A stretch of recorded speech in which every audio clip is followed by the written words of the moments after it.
Okay, good morning everybody, and I'll just wait for the Deputy Chair to sit down.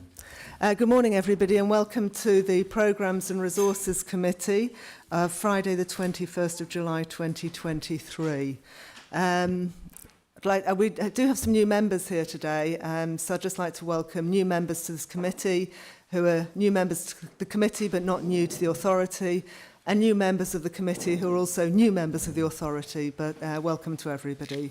If we could move on to agenda item number 1, apologies for absence, roll call of members present and members' declarations of interest. Ruth. Thank you. We have apologies for absence from Dr Ruth Swetnam, Councillor Jean Warmby and Councillor Andrew Gregory.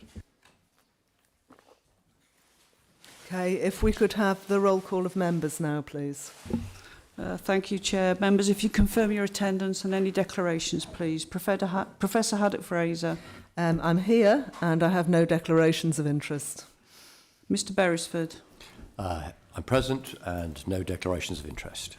Councillor Farrell. Present and no declarations of interest. Councillor Gawley.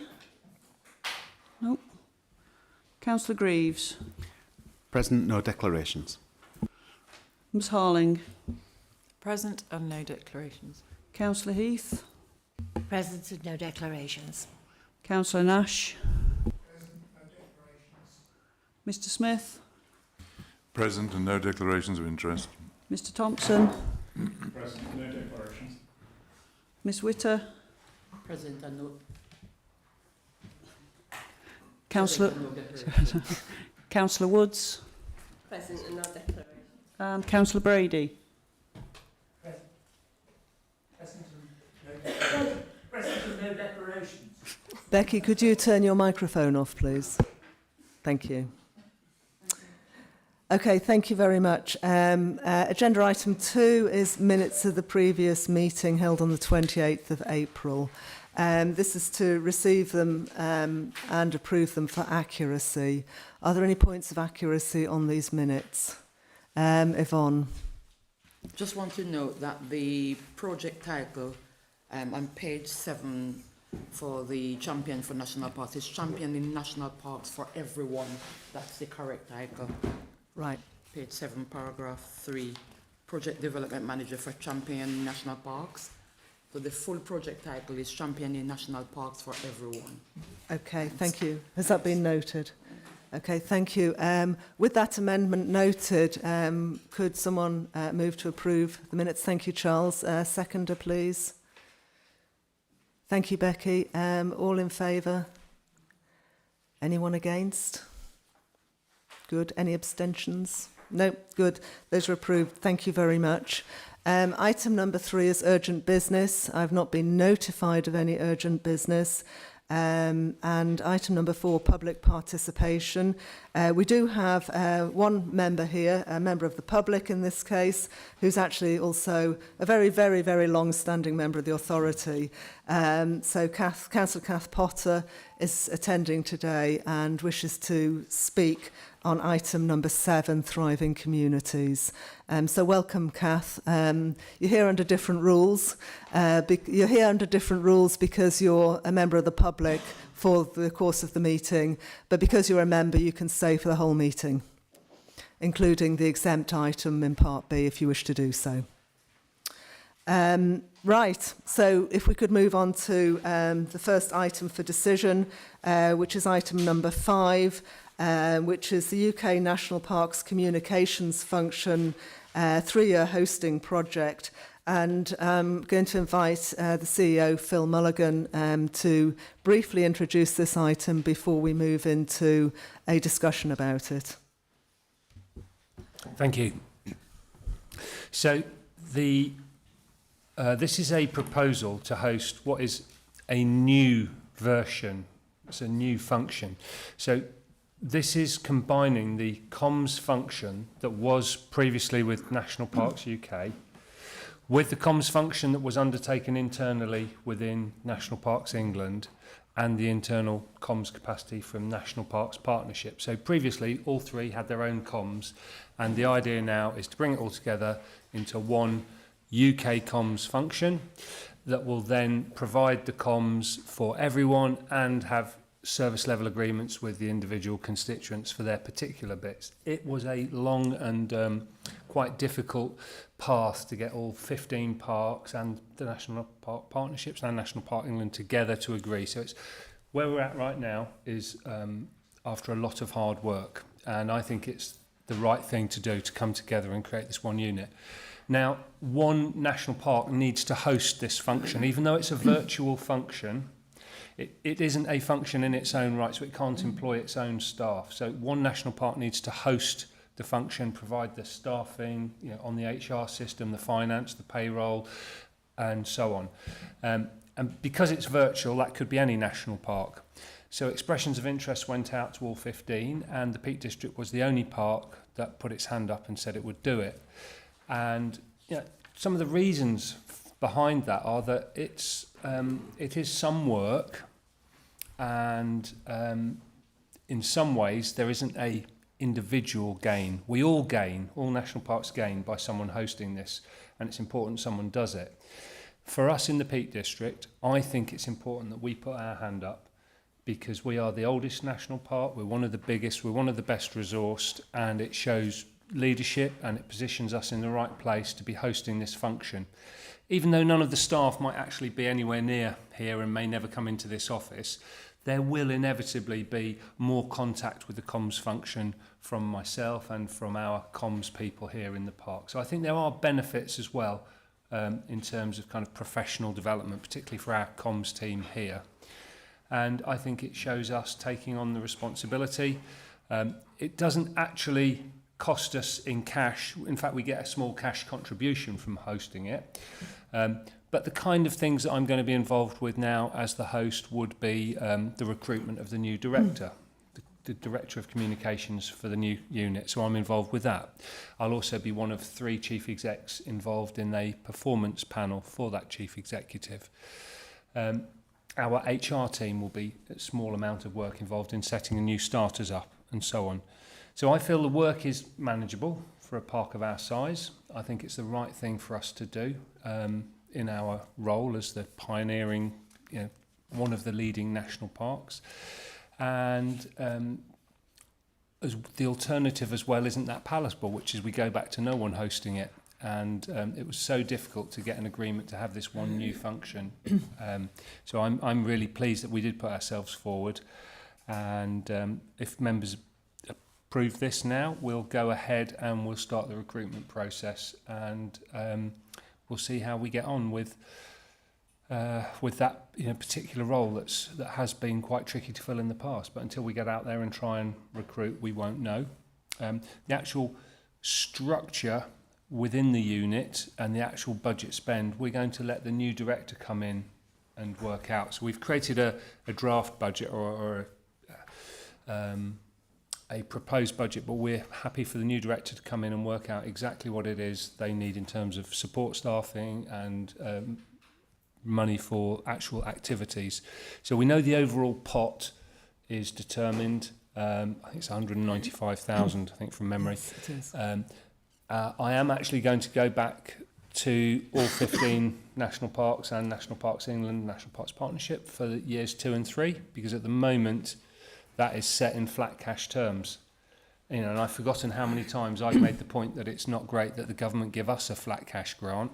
So why should we set that ourselves and be restricted by it? And so I do think that I'm going to have to go back to all of them constituent parts and say, look, we need this to be increased by inflation.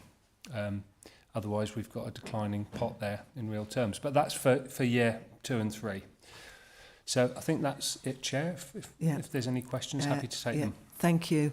Thank you, Phil. And you'll see there's 4 specific recommendations in section 2 of this paper and item number 5 that we're being asked to approve. I'd like to open it to members of the committee for questions and comments now, please. Yvonne. Thanks, Phil, for outlining, giving an overview of the project. Yvonne, could you move your microphone slightly closer to your mouth, Right, please? okay. So Thank you. Thank you. I'll start again. Thank you. I've noticed there's a lot of advantage of hosting this project, and as you mentioned as well, Phil. But and then also notice the financial risk. I just wanted to ask if there are any plans to review the project at any specific period in the 3 years to either measure progress or success. Thanks. Yes, there is actually quite a complex or quite a lot of governance involved in something relatively small. So there is the performance group that's going to look at the performance of the comms director. So that'll be a very regular look at how that's performing. There's also a wider steering group that's going to look and meet regularly and agree the plans for this new comms function and agree the service level agreements and so on. So I would say there's almost too much of kind of review and people involved. That's the nature of this. There are so many people and so many considerations to take into account that there is an awful lot of annual and in-year review going on. And it is only for 3 years anyway. And I think, the last one I think has lasted for 5 years. The last arrangement, I think it's 5 years. So 3 years is, relatively short as well. And there will be the review as we come to the end of that 3 years as to what we do afterwards, as to how well it's worked. Thank you. Any other questions? James Beresford.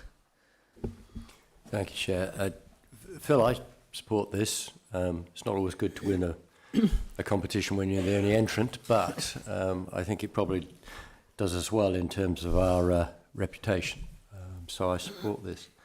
I'd just like to understand a little bit more about the nature of the work of the unit. Is it largely advocacy, or is it lobbying and lobbying? What's the nature of their work? Yeah, very good. So it's going to do different things for the different players, and that's why we've got these service level agreements. So part of what it does is generic communications about national parks, in terms of National Parks UK, why we exist, promoting it, marketing, and so on. So it's going to do that, which is the same for all national parks, and all national parks benefit from that. Because we've got National Parks Scotland in particular, the 2 parks there, any kind of lobbying or advocacy that we might do in terms of DEFRA, wouldn't be relevant to them, and they don't want to pay for that, understandably. So that's why there are these separate service level agreements. So this comms unit will also do the kind of advocacy and lobbying work that National Parks England comms unit has done up until now. So it'll do that for one of its audiences. It'll do the generic stuff for everyone. And then for National Parks Partnership as well, it's going to have a service level agreement with them to do the work around comms, around business partners and corporates and so on. I think a challenge will be clear blue water between those service level agreements. Because if this organisation, on one hand, is undertaking advocacy for National Parks England, which could be quite sharp, quite opinionated, and then doing a more general piece about raising awareness, it's going to be quite difficult for those people to change their hats. So I think, again, this does not in any way indicate that I'm not supportive of this, but it will need very careful management. And I hope that doesn't take too much of your time. I totally agree, and that's why it has taken such a long time to even get to the stage of getting everyone to agree that we will do this. And it's also why there's such a lot of governance, because all of the players want to make sure it's delivering the bit that they want, and that they're not paying for things that they don't want, and that the messaging's quite separate. So that's why we've got both a kind of a steering group and a kind of a CEO group, and why there are so many review points built into it. We do hope that we will employ professionals who are professional enough to, put the different hats on and know the different messages and so on.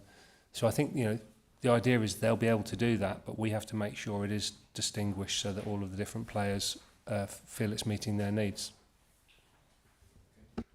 Thank you. Annabelle Harling. Thank you, Chair.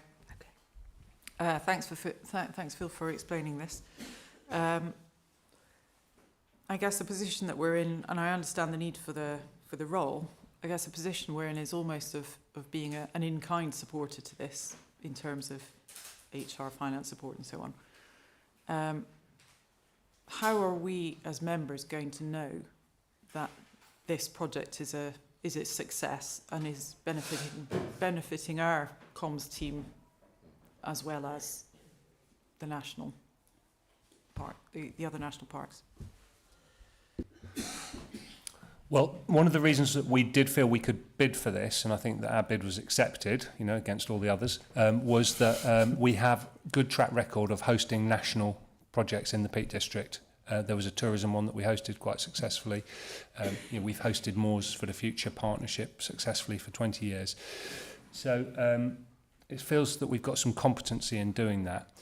How are we going to know that it's successful? Well, this national park, along with all the others, will want to know that the whole comms function is successful. I think it'll be fairly, there won't be any kind of set metrics for how much our comms team here benefit or not, but they are involved already in the development of this brief, and in the recruitment they'll be involved, and it'll partly depend on where the people are recruited, the new director is from, but we do imagine that the national UK-wide convening happens here in the Peak District, so that when there are face-to-face get-togethers of this unit, we would expect that to happen here, and then our comms team will build up those personal face-to-face relationships as well. So, you know, I just think it's in all likelihood our team here will benefit from hosting this, but that'll just come down to, you know, how much time they actually spend together, what personal relationships are like, and the dynamics as they develop. Thank you. Do you have a follow-up, Annabelle? Can I just say, as I often say, it would be great if we can focus more on the communication with the communities within the park. We're not bad at communicating with visitors and the outward-looking communication, but the communication with communities, I think, is going to become an increasing issue. Agreed, but I mean that wouldn't be for this UK comms unit. That's about our own comms team. Yeah. Yeah. No, I'm thinking that could be part of the benefit to us of getting some ideas and direction from the more professionally qualified comms people. Yeah. Thanks. Thanks, Annabelle. Simon Thompson. Yeah, it's related to the previous three questions. This is just really, what does success look like and how do we measure it? But there's no provision in the budget for a survey before or after the 3-year period, which is surprising because I'm not quite sure how we will tell whether we have influenced the public's opinion of the relevance and value of national parks unless we have some actual data. Yeah, I think the budget is very difficult, they're very tight. It was proposed that people contribute more and we had a bigger budget, but we weren't able to achieve that through the negotiations. So we've got the budget that we've got. A large part of that budget is going to go into the salary for the comms director, and that doesn't leave that much else, even for kind of running campaigns and materials. So we are slightly restricting the ability of this unit to perform as well as it could, and I think that will be one of the things that has to be kept under review. We have also talked about potentially going out for more contributions for particular issues, campaigns, and we've talked about if there's something that particularly relates to England, then we would just go to the English national parks and get some more money for a piece of work that related to them. So although the budget's tight, I think we will be able to generate some more as it goes on. That there isn't the money for the kind of survey that you suggest, and I agree would be good. How will we know if it's successful? It's a very good question. There's a lot of people going to be looking through these various sort of governance structures as to whether it is meeting their needs or not. But I think it's a fair challenge. Yeah, James. That actually sparked, I'm sorry, Simon, if you have further questions. I think that does spark something in my mind is clearly the service level agreements will have critical success factors in them. So to a certain extent, the effectiveness of the activity against those service level agreements will be judged. It's a very large piece of work to understand whether or not the general public's attitudes, awareness and approach to national parks is changed. And, you know, I think that requires deep pockets. But we shouldn't be anything but brave in trying to ask for future funding to do that. But the success factors of the particular service level agreements should actually say, well, they have set out to do X and Y by a certain period of time, and on that fairly low level basis we'll be able to judge success or failure, I would suggest. Thank you, James. Becky Woods. Thank you, Chair. Just a quick question. Looking at the table of costs on page 17, where you've got mobile phone, for the first year it says 720, and then for the 2 consecutive years it says 180. Why is it such a difference in cost, please? I think that relates to the cost of the initial handset for the mobile phone, but I'm not sure exactly. But this budget here that you've looked at, it's indicative, as I said. There are some costs within there that are absolutely definitely set. They're buying a license, for example. There are the big costs around the officers, and in fact, we're looking at actually probably only having 2 full-time equivalents and not the 0.6, and that will free up some extra resource for actual activity. We have also actually just had the comms director role go through our own job evaluation process, and it's come out lower than we were expecting, which means there'll be a saving there, and that will go back into the pot for more activity. But I'm not too concerned about some of these smaller costs here, because we've gone to the actual, the IT team and so on, and they've told us what they are, and they're relatively small anyway.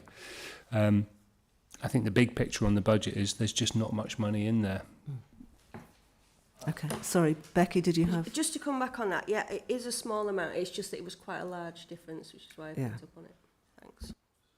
Thank you. James Burris. I'm sorry to go after this like a rabbit down a hole, Yes. but I think, we need to be aware of the risks, and the appendix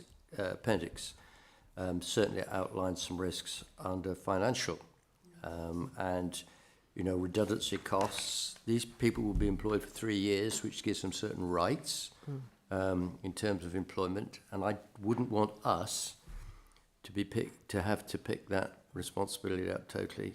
It would be, it's a shared responsibility if it's a responsibility, but it should not be our responsibility. Are these shared responsibilities for financial liabilities? I've certainly covered the redundancy issue with all of the partners, and that wouldn't fall to us. So there's an agreement that would be shared. If it's someone new coming in after 3 years, that's actually a very small amount of money. The risk is if someone joins us with continuous local authority service, it could be large. So I didn't want to enter into it with that risk sitting on us, so I've got assurances around that one. Okay, thank you. Andy Nash. Thanks, Chair. Phil, I'm supportive of the scheme generally. Do you have a feel for the balance between the existing comms team's staffing costs and the amount we spend on marketing and paid advertising? Because the ratio seems a bit skewed to me in terms of staff rather than actually their ability to do anything. So I don't have details of what previously National Parks UK's budget was, or National Parks Partnership. I don't have that, and I have never seen that. This budget's gone through a panel that was set up that was very representative of England, Wales, Scotland, National Parks Partnership and so on. And that panel is the one that kind of put the brief together to ask for the expressions of interest. It's the one that judged our application and so on. And that panel's gone through this budget as well, and it's definitely been point made around there isn't much operating money in there, which is why we're looking at taking that 0.6 post out. It's why the reduction in the cost of the director is helpful, assuming we can appoint someone willing to do this job at that rate. And it's why there's talk of, we will go back and ask for more money for particular projects. It could be that the unit says, look, we can go off and do this. If partners want to chip in for it, it's an option. How it all compares to previous budgets, I don't know, but there was no appetite for any of the partners paying more than what we've managed to get out of them. Okay, thank you. I'm mindful of the time. I'd like to move this item forward now. I'm hearing there's been quite a few questions around risk and some of the details of this project which aren't entirely firmly sorted out, but the negotiations are going ahead. Do I have somebody who is able to move these recommendations, please? Thank you, Charles. And do I have a seconder? Thank you, Becky. All in favour? Anyone against? Anyone abstaining? So that's carried unanimously. Thank you very much. And Phil, do keep us updated as to how recruitment goes on this. But thank you for presenting this item to us. If we could move forward to item number 6 now, which is the Occupational Safety and Health Annual Report 2022-23. This comes to us annually, as it says on the tin here. And I've asked John Waite, who's responsible for this area, to give us a brief introduction, and then we'll just have a discussion around this for a while. Just before John speaks, to remind you that an amended appendix was sent out earlier in the week for this item. There has been an amendment to that amended appendix. The RIDDOR figures should be for 2022-23, not 21-22. So the bits that were highlighted in green needed to be amended for that year. But other than that, everything is as it should be. So, John, over to you for a brief introduction, please. Thank you, Chair. Good morning, everybody. So this report, as it says, comes to you as the key vehicle through which the authority, this committee on behalf of the authority, takes assurance that our management of occupational safety and health is satisfactory and, wherever possible, improving. The occupational safety and health policy also comes to this committee, and it's within that policy that this annual report is mentioned as being the vehicle through which you receive these assurances. So the recommendations for this policy are twofold. The annual report is mostly retrospective, saying what work we've done over the previous year, what evidence you can take from that our management of these matters are satisfactory, but also looks forward to what we're doing now and in the future, recognising that there could be some changes to the way in which OSH management is overseen and these assurances are brought to you in the future. And that's contained in part 6 of the report. So overall, the safety culture at the park remains very positive. There's a lot of training's been going on, particularly independently accredited training for line managers, who are pretty much all up to date now with IOSH accredited managing safety training. Just completed one course earlier this week for colleagues here and at the South Downs National Park. And that continues. We've now done a lot of work to identify the training level that we'd like all of our managers to have to give them sufficient competence around all of the occupational safety and health matters for which they're responsible. So you've all received the report. Apologies for the error that was made at the last minute following changes. The report has been to our Health and Safety Committee, as evidenced in the minutes, and to our management team just at the beginning of this week. And the additions there around the RIDDOR, the reportable incidents, were added then. So if anybody's got any questions, I'm happy to take those. Thank you.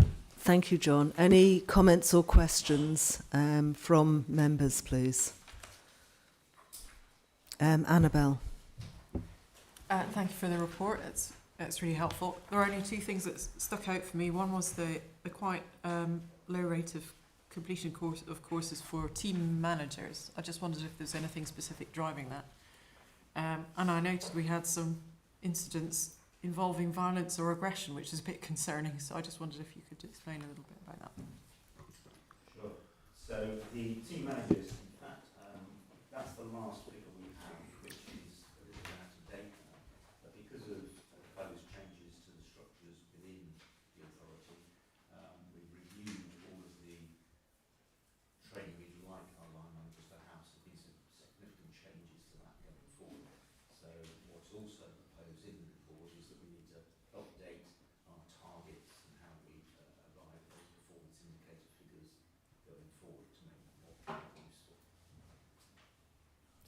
nothing in particular sort of stopping people from doing the courses. No.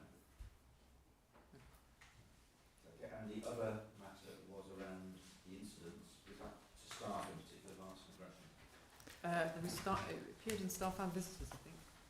Yeah, so for staff in the last year, there were 3 incident reports. So the facts and figures here only refer obviously to incident reports we received. Particularly for visitors, it's difficult when we only get very few incidents reported. I'm sure there are many incidents occurred for which we never have any interaction or knowledge of. For staff, any incident which involves any sort of threat, harassment, is recorded as a violent incident. None of those here reflecting physical violence, I have to say. But anything, we're looking really in collecting this information to look for patterns, look for concentrations of a particular type of incident for teams. Every violent type of incident, everything that's categorised as that, there will be some follow-up investigation asking the member of staff involved how they managed that incident, how they felt about it, if there were ongoing effects, and those things are addressed, particularly through thinking about if any further training is necessary in how to deal with those sorts of incidents which do arise from time to time.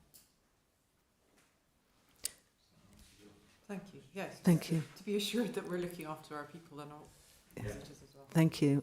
Simon.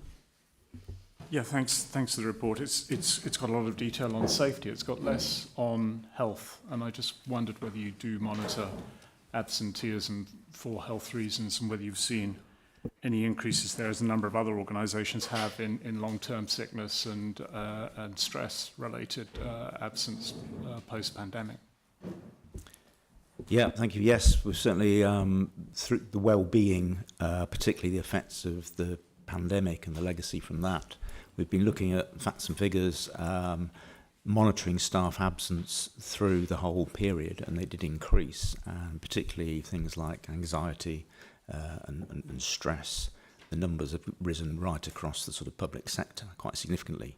That accounts for the greatest number of absences in the public sector are through sort of mental health issues. Happy to say that within the authority, the numbers did increase through the period of pandemic, but are now reduced back to sort of levels that we were experiencing before that. So they have improved. There isn't much in this report about well-being, but it does appear in HR reports. Thank you. Charles. Thank you. Can I just take you back to the team manager training point that Annabelle raised?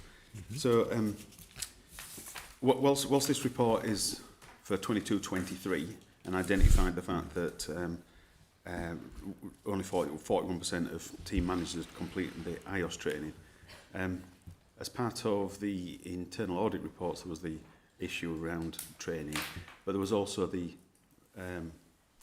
catch-up plan, which, if I understand correctly, has been implemented in June and July.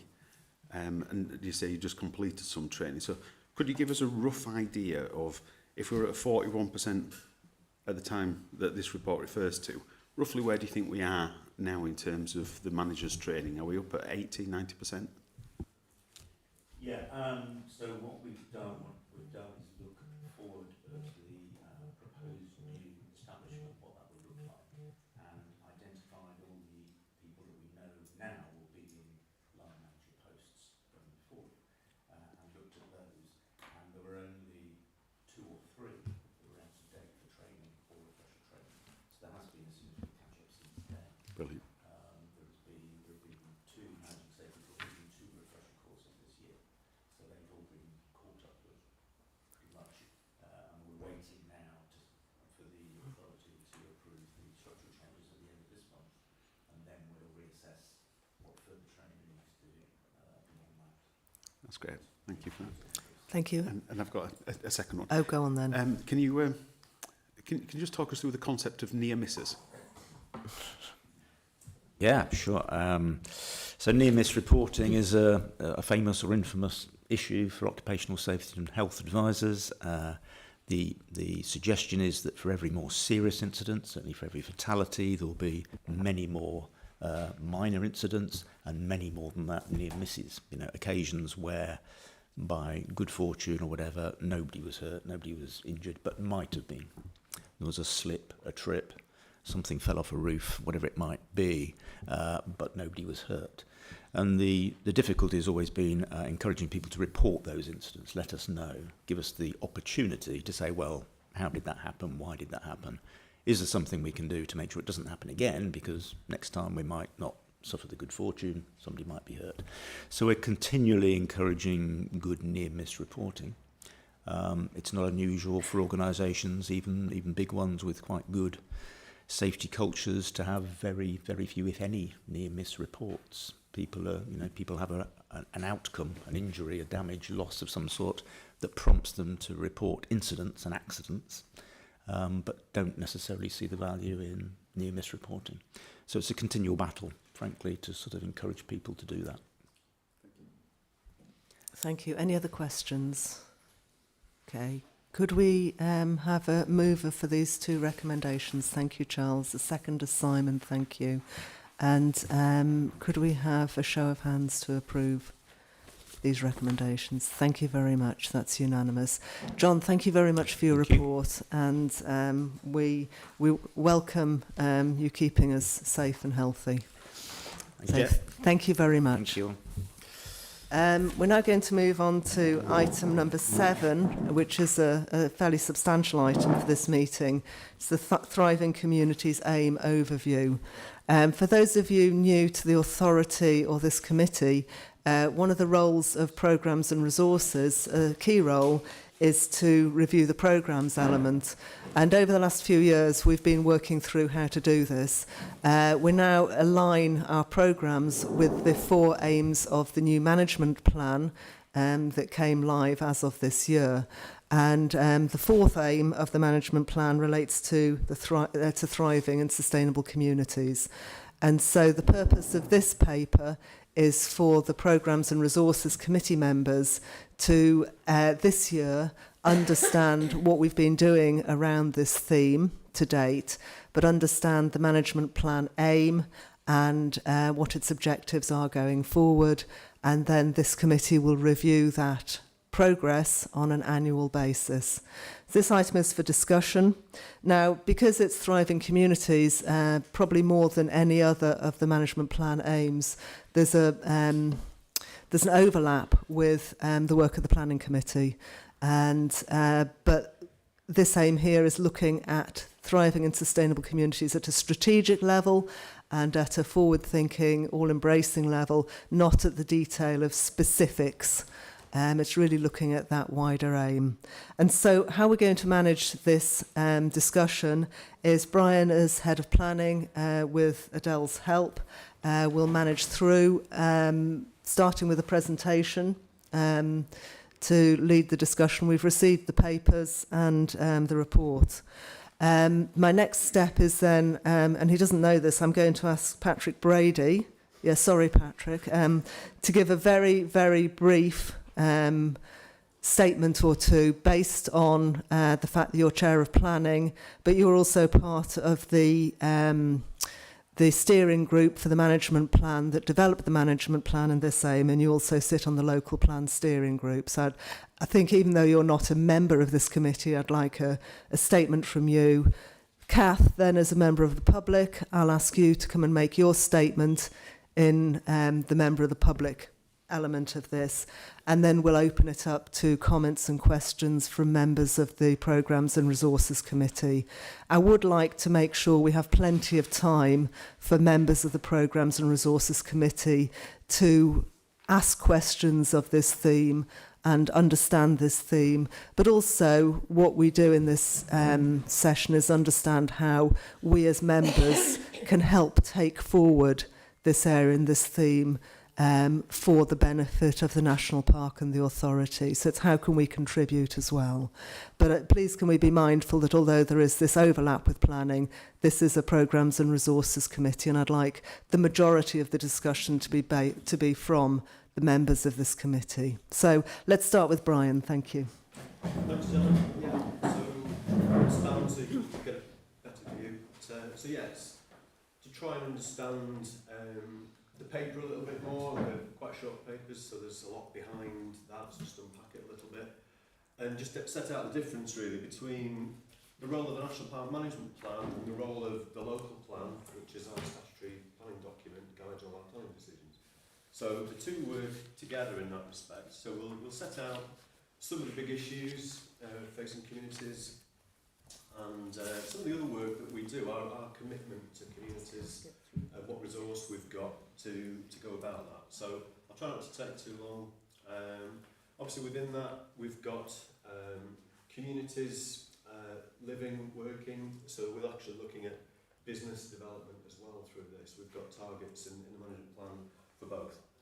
As I say, I'll just give a little bit of comments on what we have as a National Park Authority in terms of our resource, but then you can see how it's very much about working in partnership.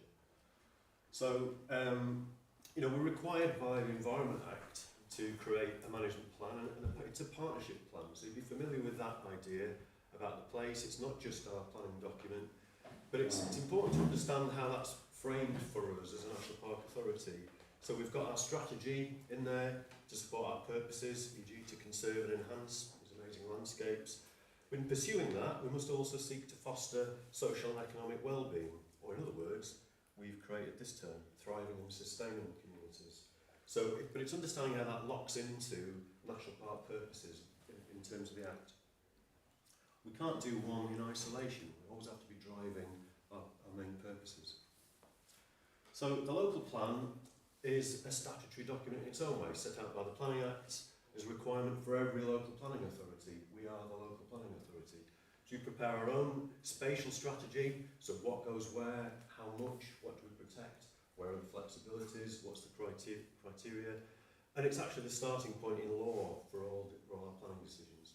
So a very different kind of document, and as I say, we've got our member steering group working with officers to drive and guide future policy. So, as you might think, a range of really high important themes, landscape protection, the settlement strategy, so where does the majority of our development go to? How do we guide that development to the best places, the most sustainable places, that then protects the landscape, but helps people in the process? And in doing that, how do we look at design and heritage, climate change, and ever more nature recovery as well? How do we bring all that together for people? So we've got something called a settlement strategy. You know, where does development go? And as I say, we try to direct most of our development to the best places. So far we say there are 63 of those in our plan, 63 settlements, Bakewell's one, and basically villages after that. Right down to quite small farm hamlets, scattered development. So at some level we cut that off and we say that some are more sustainable than others. Even in those places, we still allow for farm development, farmhouses, rural extensions, tourism development. So there's scales of development that take place right across the park, except for the much wilder places, the really wild, protected, designated landscapes. We set all that out as our strategy. We've got housing policies, and national policy dictates a lot of this. And it actually says right at the top, national parks aren't places for unrestricted development.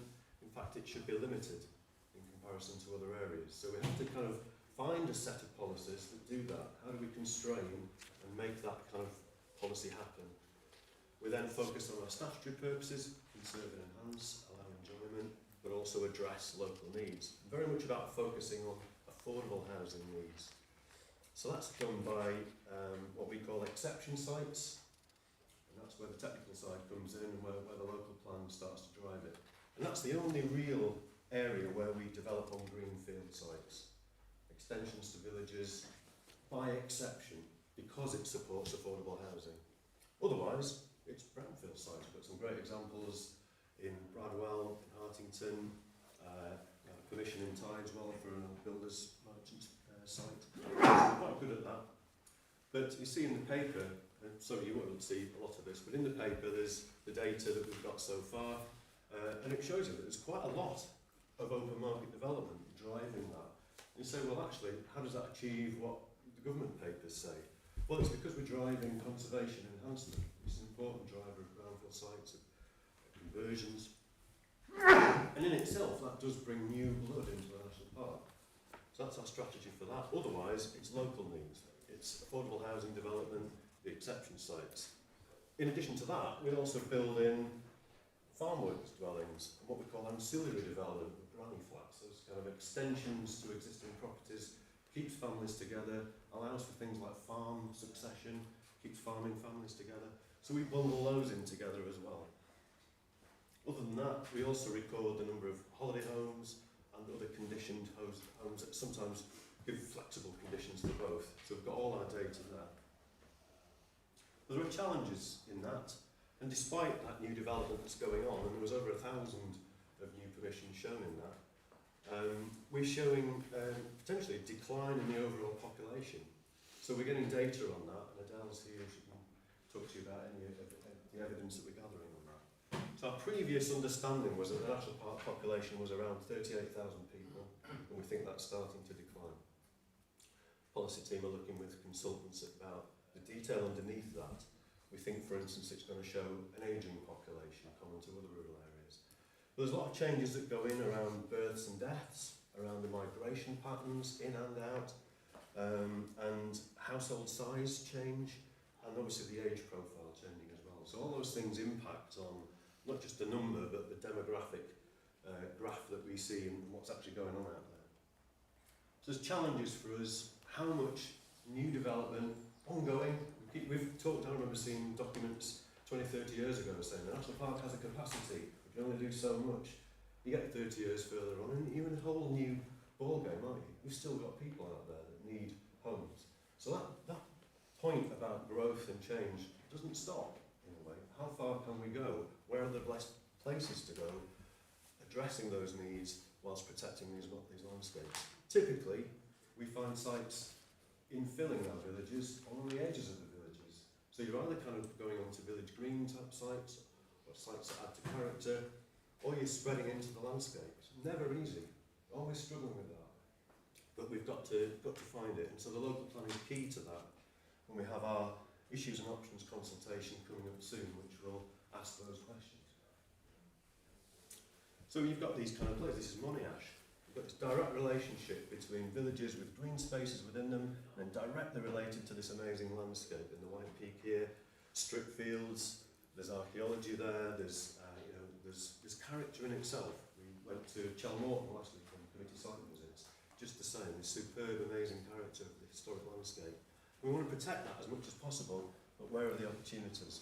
So evermore, as I say, we're going to try and look at that in the plan.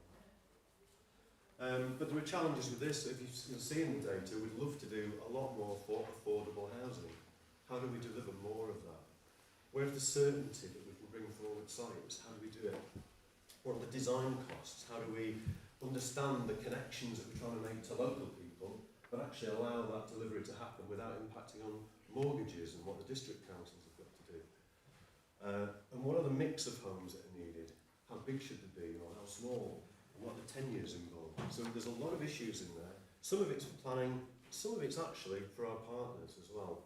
And the delivery is actually impacted by the amount of money coming into the area, the focus, what's the local housing strategy. And in some cases, we're finding there isn't a clear strategy at the district council level. And we think we need that. So I think there's a real place in this management plan for us to be working together on what we do and what the housing authorities do to drive that agenda. And I know that Phil and ourselves, we're already talking with the chief execs and the housing professionals about that. There's a link in the slides. I'd quite like Dem Services, if you can, to make this presentation available to members. There's some quite useful information in here, and this link here takes you to a little presentation about the latest affordable housing development in Bakewell. It just shows you some of the issues, some of the character that we respond to. So that's useful to open up if you can. As well as that, we've got business in the National Park, some slides here about the Riverside Park in Bakewell. And again, I was at the Business Peak District around this table last night, and they're all there saying we could really do with more business space. Where can we have that? We'd like to expand. So where are the best places for that? We're really talking about villages and farms again, aren't we? We're not, apart from Bakewell, that's the context of this national park. So that's difficult, but there are opportunities in reuse of buildings. The farming context might be interesting with that. Beyond that, there are lots of opportunities to enhance existing business. boosting productivity and their brand, the quality of what they have, creating more meeting space, having sustainability improvements. That's what they're looking for. They're looking for a brand. They're looking to use this amazing asset in a really powerful way. And we can do that. So we've got our commitment beyond that to community development. So Adele's team have, if you like, a menu of offer. You know, we can do other things beyond planning. We can help with community plans. We've helped certain villages with that. We can do training and advice. We can link them into other support bodies. There's lots out there as well. Again, this is understanding our role versus others. So we've got the district councils, the county councils, Rural Action Derbyshire, the voluntary services, the health sector. They've all got community and thriving community agendas out there. So it's about linking and signposting to them. We're just one small body in that respect. But we can help with various things. We run forums for parishes, and we'd love to get back to that kind of way. We've obviously lost our way a bit through COVID, but we're trying to get back to that face-to-face contact again. And we run quite regular bulletins, so we let the communities know what we're doing as an organisation. Just in the business sense, I've mentioned Business Peak District. There's a very good partnership with the businesses and the universities that run debates about the life and thriving nature of the area. They'll look at demographic issues, the health of the high street, what's happening in terms of rural recovery. And then we can point them to these kind of things. This is another of our targeted points in the management plan, what's called the UK Shared Prosperity Fund. And if people remember something like the LEADER project in the past, this now replaces that. So this is what the district councils do to give money and advice for business. So that's one of our targets in the management plan, to roll that programme out. And we'll be working across Derbyshire Dales, High Peak, Staffordshire Moorlands, to try and make sure that their grants and advice aligns with our rural priorities as well, so we get the most for the Peak District communities and business. I'm just meant to put a mention as well, because that's not all we do. We're obviously working through the Farming and Protected Landscape Scheme and Marketing Peak District, Derbyshire, the tourism project. So they all fit into that as well. So that's about it. Sorry, just one thing. This is another targeted area around digital access to the National Park. And we just mentioned that we've got two key projects here. One is called the Shared Rural Network, and that's about masts, mobile masts. And we're currently talking to the government, who want to roll out to areas that they call the not spotted areas. So these are the areas that haven't got coverage, that's the term they use. And there's areas around the National Park. The challenge for us is they're often coming to us with very high masts, 30-metre masts in very open landscapes. And we've got to use our protocols through the National Park movement to try and get better sighting, better design, because we want that rollout, but just in the right way to work with the landscape. So that's the challenge for us, but it's happening. Just as is the what's called Project Gigabit rollout, and that's the fibre broadband, that's the green cabinets in the villages. So we're getting a combination of broadband and masts, all helping that agenda. And that's basically us. You know, this is what we've got. We've got a planning service with development management teams doing planning applications, and that's really important, because if you imagine over the life of a strategic plan, we might have anything up to 10,000 planning decisions. We have over 1,000 a year. That's directing investment to the right places in the right way all the time. That's really important. Then we've got our policy work that we've talked about, monitoring and enforcement and minerals, all kind of guiding and influencing local businesses, including the quarrying industry. A lot of employment through that. And then in addition to that, we've got our own other services around engagement, customer services, our specialists, farm advisors, all that work with the community on a day-to-day level. So we shouldn't forget that. And you mentioned comms earlier on about, they all form part of that as well. So I think we've talked something about how we can get further out and roll out our comms with people. So that's it from me. Thank you. And happy to go into any questions in Adele's here. Yeah, thank you, Brian, for that. Thank you, Brian, for the presentation and the context setting for that. And that's in addition to the paper that has been produced on the Thriving Communities AIM, with the appendix that provides us with more information on the National Park Management Plan AIM and the two objectives and how those and the targets relating to those objectives. Before we go into the discussion, as I said, Patrick, are there any brief comments you'd like to make in your various capacities relating to this aim? I'm not entirely sure, Chairman, how you expect me to be brief. Well, it's yes, I realise that. As long as you're okay with me being assertive and saying, please be very brief, so that we have plenty of time for discussion. I entreat you, Patrick, to be brief. I'll be as brief as I can. I mean, first of all, I think the agenda that Brian has set up on those slides is absolutely right. And I'm particularly pleased to see the emphasis on the economy as well as my particular issue, which is the whole issue of local housing. But what I think is slightly missing in that context is the link between housing and the economy, which under the National Park Circular, we're obliged to make that connection.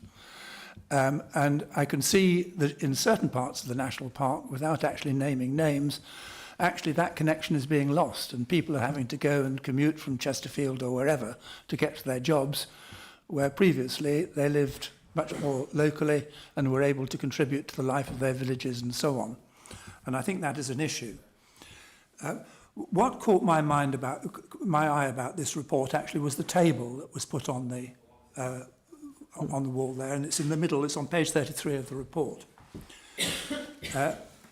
The first thing that caught my eye about it actually was that it's a 17-year table, and I wasn't quite sure why 17 years was the selected period. Because it seemed to me to be, we know we're in 2023, it would have been more logical to have started in 2013. But I'm actually slightly glad that we did start earlier, because what that table does, particularly when it comes to looking at totals and percentages of completions, is illustrate one particular point very, very well indeed, which is in the year 2013, something suddenly happened to the provision of local affordable housing. When you come to the end of 2013, in that year, 15 completions took place.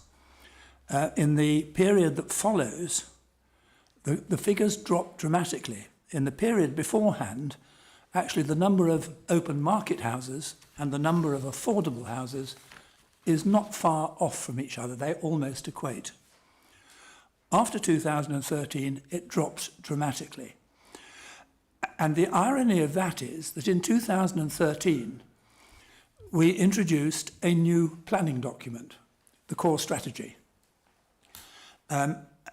Alongside, I might add, the government's national planning policy framework.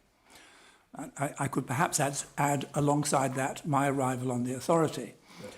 But in 2013, the document that was supposed to deliver affordable housing appears to have had the opposite effect. We suddenly introduced a policy which says no new housing, open market, on any sites. We're only having affordable, except, as Brian pointed out earlier on, whether there was a conservation or environmental enhancement. But at that moment, everything slows down. And we desperately need to understand why that has happened. Because there are aspects of the policy as it is now that you can argue about, but it's not at all clear to me why it has slowed down to the extent that it has.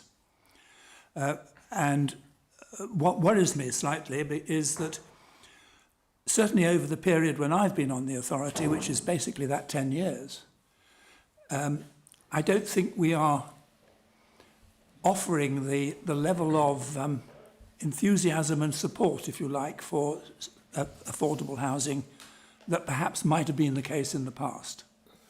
I don't want to go into that any further here, but if you actually take the period now from 2013 and go to that very last column with the percentages, 50% of the houses that have been provided are owner-occupied, and 13% are affordable.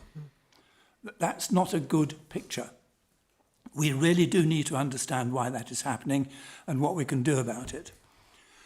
The other thing I would suggest, that this is a table actually, which in a slightly different form used to come to the Planning Committee regularly every year. For reasons which I don't know about, we've not had it for about 4 years. But we did break the figures down a bit, and I think if we're going to have this table back again, it would be helpful to see the figures in a slightly different form. In terms of open market housing, it would be useful to know the difference between conversions, for example, of heritage buildings, and new build, because there has been quite a lot of new build in those 10 years. And in terms of local needs, it would be useful to see the difference between social housing provision and the private individual housing provision, and see what those two figures look like, because I think those would tell us a useful story one way or another. And I do think we need to view the social housing and the privately provided affordable housing in two different ways, because Brian's quite right from the description he gave on that on the board there. Does need to be a more coherent approach from the public sector, from the local councils, from the housing associations and so on, to how we take the opportunity to provide affordable houses as it arises. Because we have no obvious land for it, when we do find a site, it's a very precious site. And you have to look at, for example, both Hartington and Bradwell, where quite a sizable site was put together, but the number of affordable houses that appeared on that site was very small indeed. We've got to find some way of grasping opportunities when they come, and at least securing the land if we can't secure the houses. We had an application before the Planning Committee on Friday last, down at Bamford, where 20 plus houses were going to provide 3 affordable houses. That site is capable of taking a lot more affordable housing than that. How do we grasp the opportunity? When we go through this process now, we've got to get the local plan policies right, but that line on Brian's chart about getting our act together with the housing authorities is absolutely crucial. Thank you, Chairman. Thank you very much, Patrick. And your points are really helpful and noted by this committee. Can I invite Kath Potter now, in her guise as a member of the public in this instance, to come and make her statement on this subject. Kath, because you're under public participation here, you are limited to 3 minutes. 2? 3. I'm going to say 3. So please start when you wish to. Well, I won't get it all in 3 minutes. Can you just turn the microphone on? You've just turned the microphone off. It says on here. Press it again. No, it's on. Off at the moment. Jill, could you press the microphone so it's on? It's on now. But it is 3 minutes, I'm afraid. Thank you for giving me the opportunity to express my concerns over agenda item 7. When I first joined the National Park as a parish council member 27 years ago, an officer at the planning meeting stood where your chair is sitting.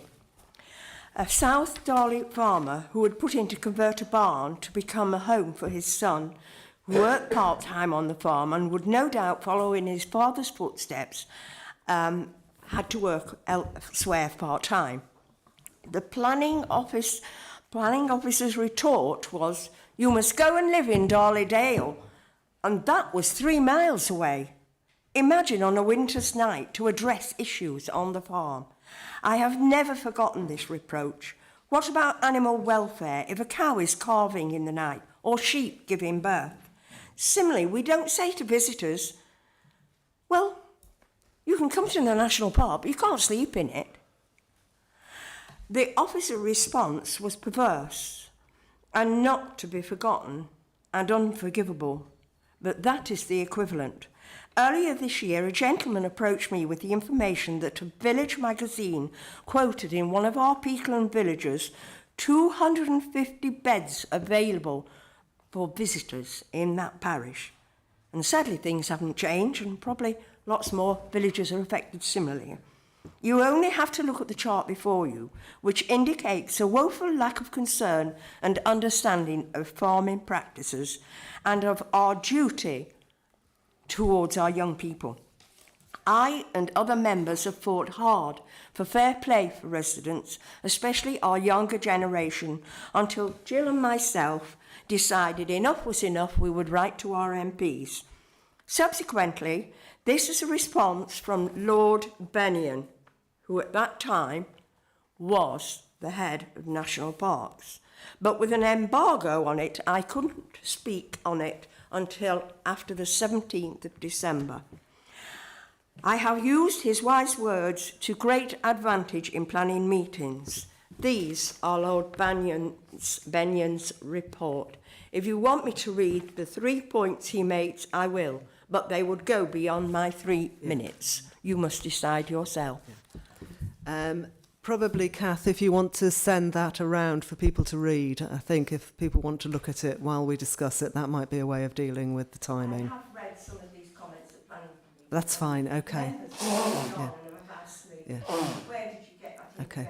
information Can I suggest that for the sake of enabling the Programmes and Resources Committee to have time to discuss, if you send that piece of paper round, it's in the public domain because you've mentioned the points at Planning Committee, so it's already available. But if people can read it privately while we have a discussion, that would be really helpful, thank you, rather than reading it out here. Thank you very much, Kath. Okay, I think Brian and Patrick and Kath between them have set out the problem that we face very clearly, and our discussion here is really the management plan, its aims and objectives, and how we take forward what is clearly a pressing issue for the park. And the purposes of us discussing it here is to really, for us to understand those issues, how they fit with the other aims, and also to ask any questions in this area in terms of how we improve the situation. So it's now open to members of Programmes and Resources for any comments, questions, points of clarification, anything they'd like to debate as part of this discussion item. Andy Nash. Thanks, Brian.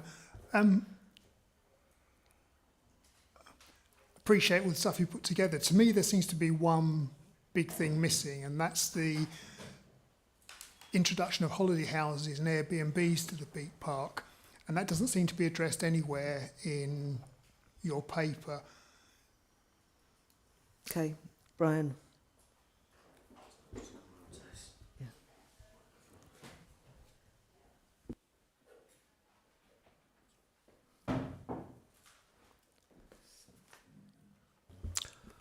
Thanks, Andy. Yeah. So in the appendix, I think it does. I thought the paper did mention very briefly, perhaps, but it does refer to the second holiday home issue alongside that.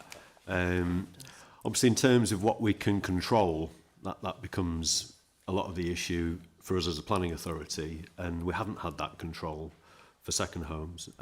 Obviously, in terms of the data, allowing farms to create holiday homes has been an important part of farm diversification and the tourism industry over time, but that change of use issue from permanent home to second home hasn't been easy to control. So there's a national campaign and consultation going on at the minute. I don't know if Adele might be able to say some more about that, but so as a National Park family, we have been commenting to government on whether we feel that second home should actually become a change of use, something that you can then apply the planning system to and think about the impacts of as you go forward.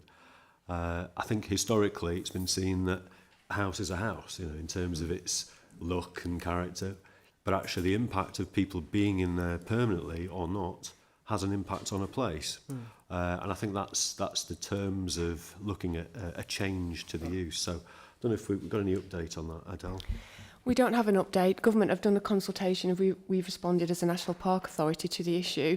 Unless holiday homes are a different use class to a dwelling house, at the moment we can't change that. Part of the work we're doing for the local plan is to try and get some more statistics on this. We know that anecdotally that it's there are more holiday homes ever before, but we don't have the hard stats yet until our consultants have done this piece of work. There was an indication with the last meeting that 400 homes have been lost in the Peak District. That was a headline figure, and that he couldn't explain at that time what they were lost to, but our presumption is that it's going to be holiday homes. So we're waiting on the data. It's a live issue for us in local plan review. We're watching what government are doing really closely, and as soon as there's an opportunity to introduce planning policy around this area, we will absolutely do so. Thank you, Brian and Adele. Do you have a follow-up question, Andy? If I can, yeah. Okay, yeah. I mean, I've just been elected, so I walked around quite a lot of my ward, and I was completely surprised by how many key safes there were on buildings. So I think there are a lot more out there than we have credit for. And just as an example, in the new Bradwell Springs development that Patrick's talked about in Bradwell, 2 of the houses there have been converted into Airbnbs. Now that's against the covenants for the estate, but there's no one to enforce them. Yeah. So are there things we can do on top of waiting for the government to make a decision? Part of the consultation is around a registration scheme for Airbnbs, and part of that consultation was asking about who should monitor that registration scheme, and I think they're leaning towards it being a district council. But until we get some government action on it, it is unregistered, it's totally unmonitored, and we really don't know, apart from anecdotally, from people doing things like you've just done, walking around and looking. We just know that it's a big problem, but not the precise number. So we really are just waiting for government action on this before we can do anything. Thank you. Charlotte.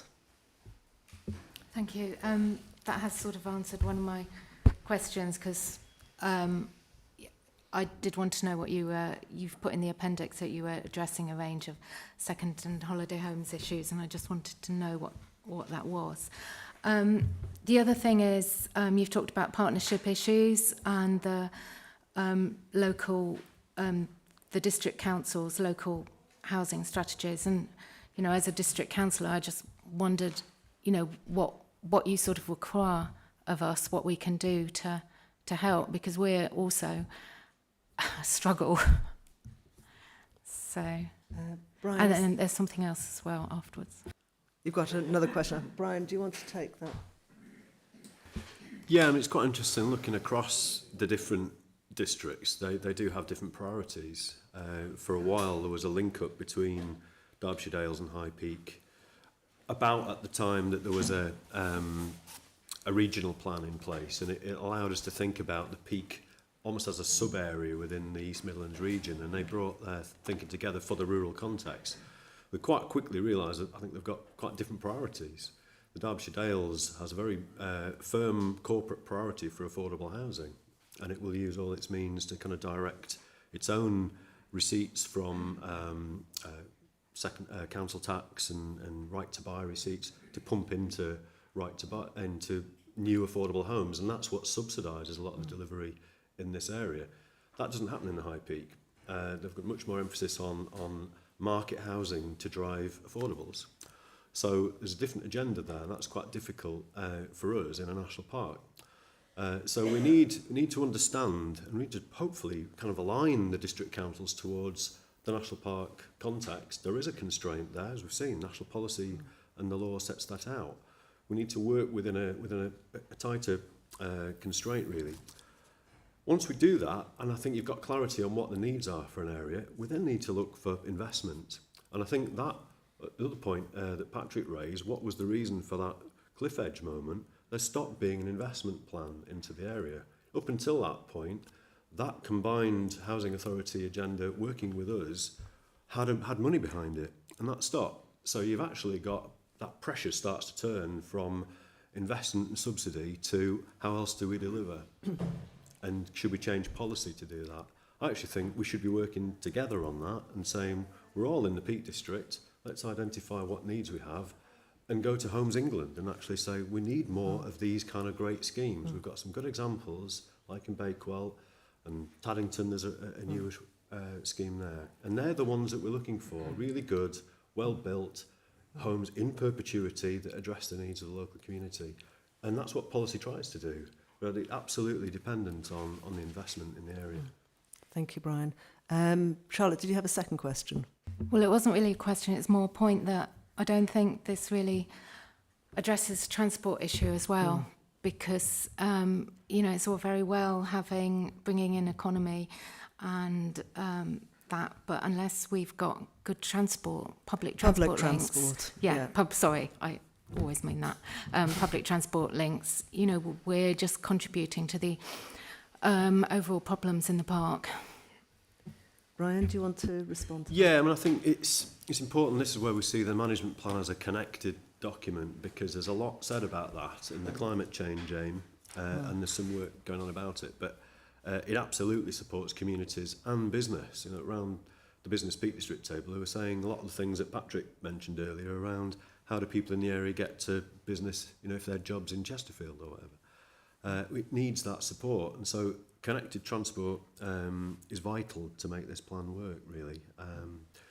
So yeah, can't disagree with that, but we don't want to see the aims in isolation. I think that's the point I'm making. We actually need to actually look at the plan as an integrated plan. Absolutely, the connectivity between the aims is vital. Thank you, Charlotte. Jill. Thank you, Chairman. Yes, as people know, I'm quite passionate about keeping our young people in the countryside and the succession on the farming industry as well. So I'm really pleased to see in the appendix opportunities for individuals to own their own home via self-build. Now, this ties in with me with brownfield sites. Farms are brownfield sites. And I have sat in this chamber quite often fighting for farmers' sons to have an opportunity to either do a self-build or a conversion, because that keeps the community together. They're the local people, they've grown up in the community, and it's got to be good, and it's got to keep them, as Kath said, you know, it's got to keep the people living where they want to live and where they work, which is important, especially in agriculture. And going back to the page 33, where Patrick introduced us to the graphs, local needs and agriculture, very, very low down, aren't they? You know, there's no mention at all of farm barns. These barns were built. They weren't built for the public to look at as they go on a walk from the cities. They were built to be used. They were built to make an income, you know, for outlying stock and grain, hay, things like that. They were there for a purpose. And if they're not looked after, they tumble down and they're an eyesore. Whereas they can make a lovely home. You can have your conditions that they don't make them bigger, which we do have conditions. And they provide a home for the people in that village working. They've got the transport to get to work, then they're on the doorstep. And I'd like to see a bit more done for our local farmers. Sorry if I'm a bit one-sided. Brian, do you want to comment, please? Yeah, no, I think it's another point that Patrick made in monitoring terms, that the data in that table actually does include a lot of those things. So the open market data will include conversions. We just need to unpack that a bit and actually show you the subsections of that in a way. And the monitoring reports that we did can do that. You know, they can show how many are delivered by conversion. And, you know, I would make the point that planning committee, we see some quite challenging cases. Outside of that, there are lots of other cases that officers are approving under delegation. So you maybe don't see all of that. And I think that's important to see, you know, in the monitoring reports. That's something we really need to push on with, I think. The other one is the ancillary bracket that's in there, which is also supporting, and it came out of the last development plan, for farm succession. So this is where we can extend and use farm courtyard development for, if you like, that switch from the older farmer working down, but staying on the farm, still working, but actually swapping some of that accommodation and creating space for the younger family to come through.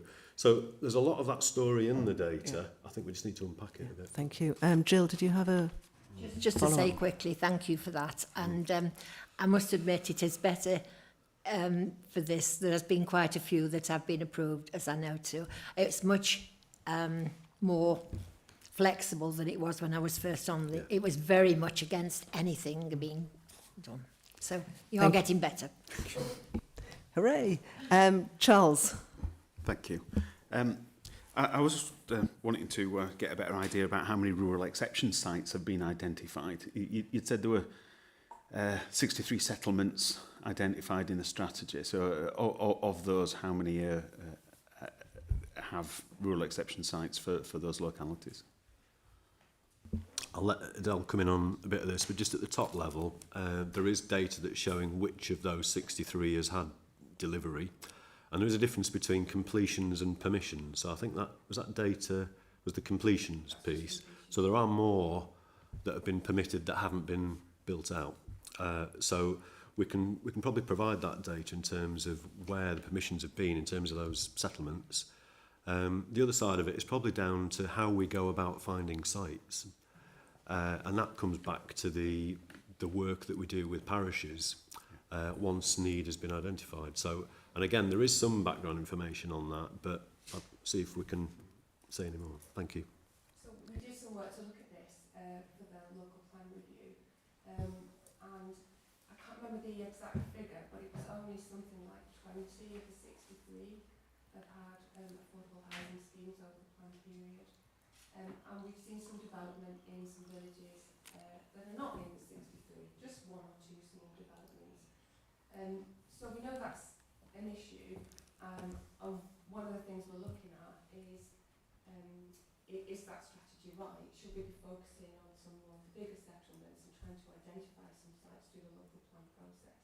Because identifying sites is a really difficult thing to do. It's difficult anywhere in the country, and it causes a lot of controversy. In a protected landscape, it's kind of doubly difficult.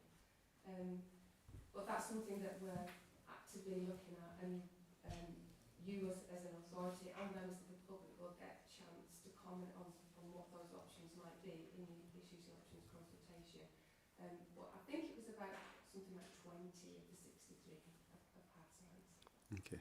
So in terms of a greater provision of affordable housing, certainly for the national park geography in line with the house prices, the rural exception sites route possibly offers the biggest opportunity to have a substantial increase in affordable housing. I appreciate that wherever you look to put housing, there's going to be contrary views, but with it being effectively ring-fenced for affordable housing, the land value won't be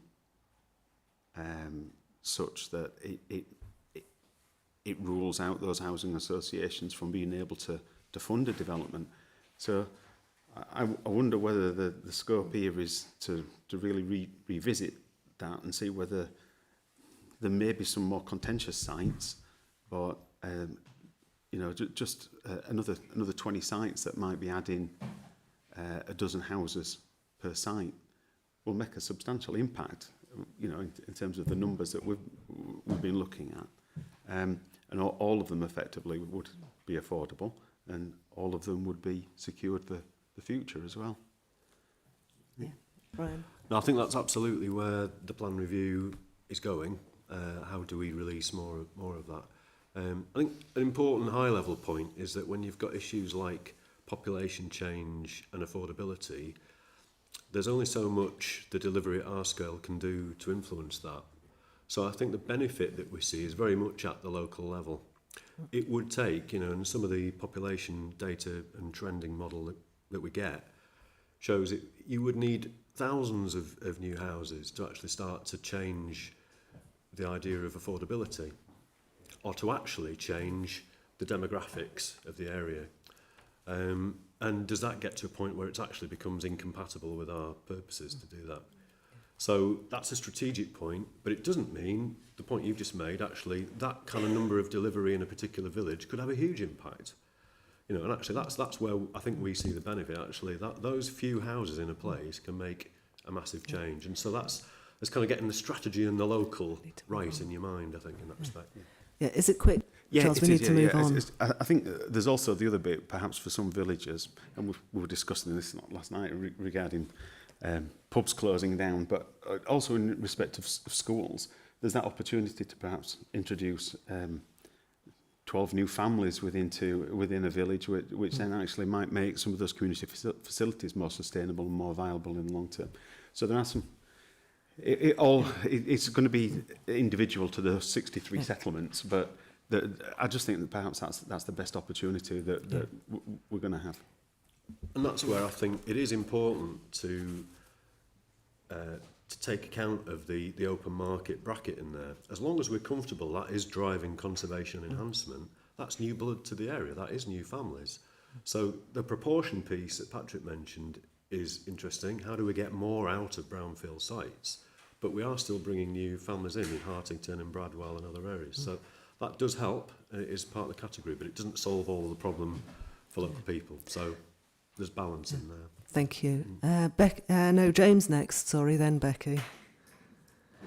Thank you, Chair. I recall when Patrick, you and I were involved in the member input into the management plan, the new management plan. Actually, this area was one of the most complex and involved discussions, largely because it is interweaved with so many policies that a number of organisations have a responsibility to deliver in the Peak District. It's great to hear Kath and Jill speak with such passion about the farming community, but Charles is also right.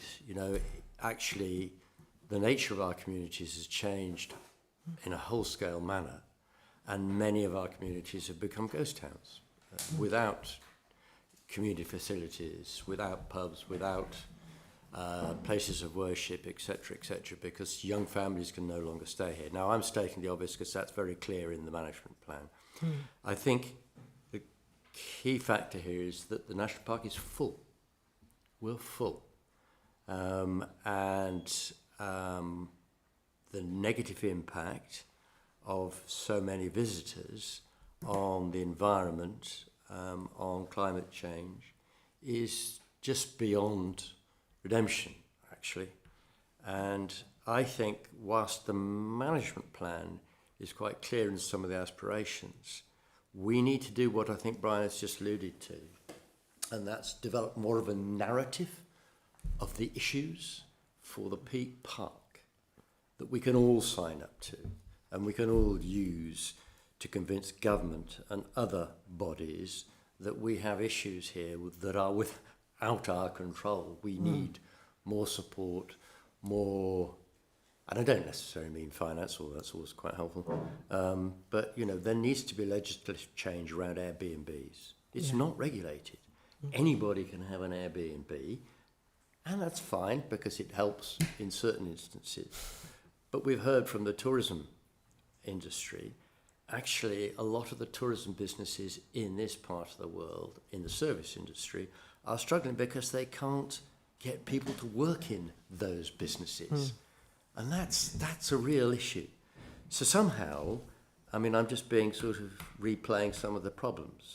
Somehow we need to develop this Peak District National Park narrative about the problems. I don't think they're unique to us. They're not. But they're really pressing, probably more pressing to us than they are than any other national park. And I think we need to be making that case. And I would just say, second point that I'd have relates back to that which Annabelle said beforehand.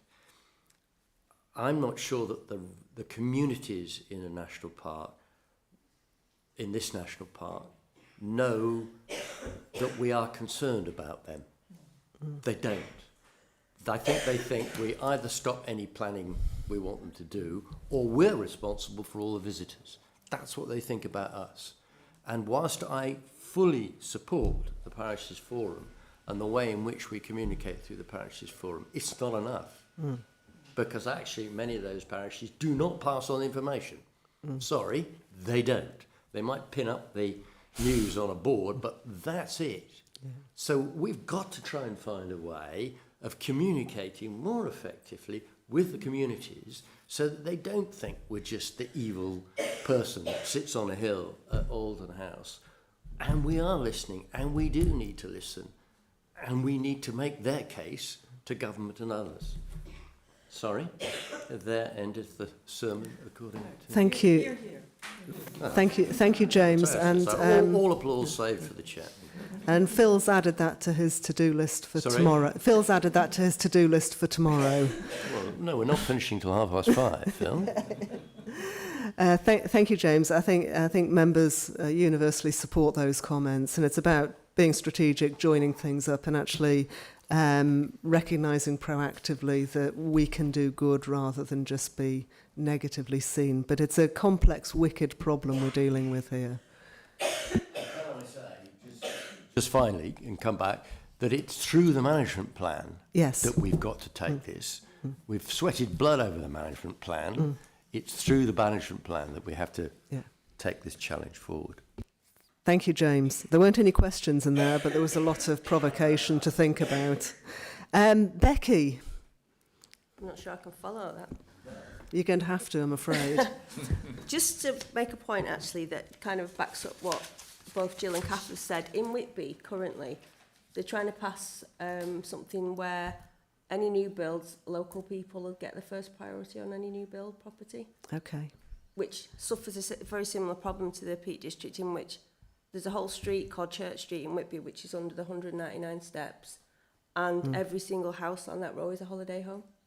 So in off-season, it's not... Oh, was it one of yours? No. So in the off-season, it's just not occupied. And we have a similar problem here. The other problem we have is that with affordable housing, the units that are affordable tend to be really small compared to the other houses. So that's something that we could possibly look at, and increasing the percentage of affordable housing within a new build project could also be something that we could look at. Because I know that developers renege on their initial percentage agreements. They hold back and hold back and hold back on developing the project until it gets to the point where they're going to run out of time. And then they say, oh, well, you know, we said initially we'll do 20% affordable. Well, we'll do 10% now so we get it built. And they use little tricks like that to stop things going through. So, Brian, is there anything you want to comment on there? Briefly. Yeah, I think the contribution that we get out of brownfield sites is certainly one of the issues for the plan. There's a minimum level of 10% brownfield in national policy, and we could look to go further than that. So at the minute, we use a kind of viability assessment approach to test out how much a site costs and whether there's space to deliver that. And it needs a lot of scrutiny and a lot of specialism to get underneath those kind of issues that you just raised. And as planners, we don't always have that, so we have to buy a lot of that in. So if there's a kind of policy expectation up front, that might make that easier. So I think that is certainly something we're looking at. Yeah. Thank you. Final questions or comments? Ken Smith, please. Thanks, Chair. Good deal of what I was going to say has already been said, much more eloquently, so I'll try and be brief. Please. Thank you. But I'm just picking up on the comms issue that James raised. I've always said that we underplay what we proselytise about. I mean, what's our approval rate with planning applications, Brian? 80, 85%? I mean, how many members of the public know that? How many members of this authority know that? You know? People judge us by what they see at planning committee, for example, where we, as has already been said, we only receive the really difficult issues. And it skews people's perceptions of what we do and how we achieve things like housing provision. What I wanted to say really was just that on Wednesday, Phil, Chief Exec, and I met with the Chief Exec and leader of Derbyshire Dales District Council. And you won't be surprised to learn that the principal issue for discussion was affordable housing and associated issues. And we were exploring ways and areas in which, as local authorities, as partners in the Peak District, we could work together to raise the profile of these issues with central government, for example. And it comes back to the point that Charlotte was making about what can local authorities, what can our constituent local authorities do? And I think there's opportunities for partnership. For example, the one issue that was raised was the standard level of grant that housing providers receive to build affordable housing wherever, whether it's in Derby City or in the Peak District. But the costs of doing that differ significantly between those areas. So is there room for a campaign with Homes England, for example, to look at the provision that is made for resourcing the build in different areas, so we begin to deal with some of the cost elements that we can't face, or that housing providers come up against at this stage. I think another of the things that we discussed was, again, not surprisingly, second homes and Airbnb and things like that. And one of the feelings in the meeting was that we may need to wait for the outcome of the Levelling Up and Regeneration Bill and see what provisions flow from that before, it was only a discussion. It's no good shaking your head.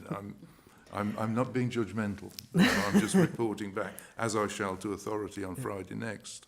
But one of the things that also I think we need to bear in mind is the assessing the level of need. I mean, a good many of our housing needs surveys are old. You know, I think the one that we dealt with at Planning Committee last week, the housing needs survey, was 9-10 years old. To what extent does it reflect the current need for provision? So I think things like that, the base level data that we work to, needs to be up to date as far as it can. I recognise the resourcing needs, but if we are basing our identified outputs on data that are not even relatively current, then I think we're creating problems for ourselves. I think at that stage, Chair, I shall stop. Thank you for your comments, Ken. Much appreciated. I think most people who want to comment or ask questions have now done so. I think this is, as I said, the fourth of the aims of the management plan we've looked at this committee. And every time we've had these discussions, I've thought this is incredibly complex. This is yet another incredibly complex area that the park has to juggle in amongst its aims and within the aim as well. But I've certainly, through this discussion, understood the problems and the issues and the complexities of taking this agenda forward. I also am very aware that members, I think, are speaking with one voice as to where they want the direction to go. And I think that those are reflected in the objectives of the management plan. Certainly wish the team luck with taking that forward. But for now, we have a recommendation here to note these aims and the progress and the platforms. So could I have somebody to move that recommendation? Thank you, Andy. Anyone to second it? Ken, thank you. All in favour of this recommendation? Thank you very much. Now, we've been going for an hour and 40 minutes. We have two more items. Does anybody want a break before we discuss the final two items? Yeah, Charles wants a break. Can we have 5 minutes break? We'll be back at 11:45 for the final two items to give them enough credit for conversation. We will be finished by 12:15.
We could resume, please. Thank you very much. Thank you for that extensive conversation we had on thriving and sustainable communities in item number 7. I'd like to now move to item number 8, which is an item for decision. And it's the Roaches Estate proposed disposal of land to National Grid Electricity Distribution, West Midlands PLC, to construct a new electricity substation. So Matt Freestone will briefly introduce this item before we look to the recommendations. Okay, so just a little bit of background. This is a very minor disposal of a small piece of land for as has been said, as an electricity substation. It's on a piece of land we currently lease to the Staffordshire Wildlife Trust as part of the overall Roaches Estate. So it's on a 125-year lease, but obviously because we're landlords, we need to kind of deal with this matter of the disposal. So it's a substation that will supply electricity to the Rockall Cottage, which is part of the estate that we lease to the Wildlife Trust, and that's sublet to the BMC for a club hut. And it required this disposal, while it's very minor and for a very nominal sum, requires committee approval because it's to what's called a special purchaser, i.e. we're not putting it on the open market, so therefore we need to come to you for approval to make that disposal. It's the sort of thing, if it wasn't a special purchaser, we would deal with operationally. So there's 2 recommendations. The first is to approve the disposal for the sum of £500, which is felt to be a fair amount for what they're getting. They do have a statutory right to purchase. If we weren't to play ball with them, they would have a statutory right to do this anyway, so it's a lot easier to do it this way.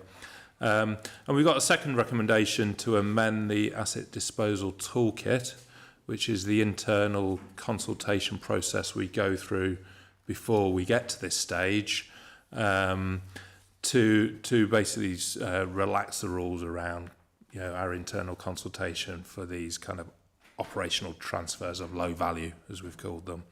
And that will just make our process, once a property has been recognised as surplus, process before we get here a lot more straightforward and a lot more streamlined.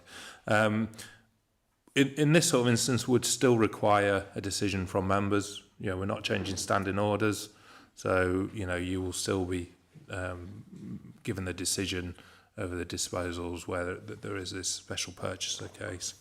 And just finally, that all our legal and surveyor's fees will be covered by the purchaser. And I've got a small amendment to the actual report on the second page. We've got the name of this committee wrong. It should be obviously Programmes and Resources, not Performance and Resources. Okay, thank you.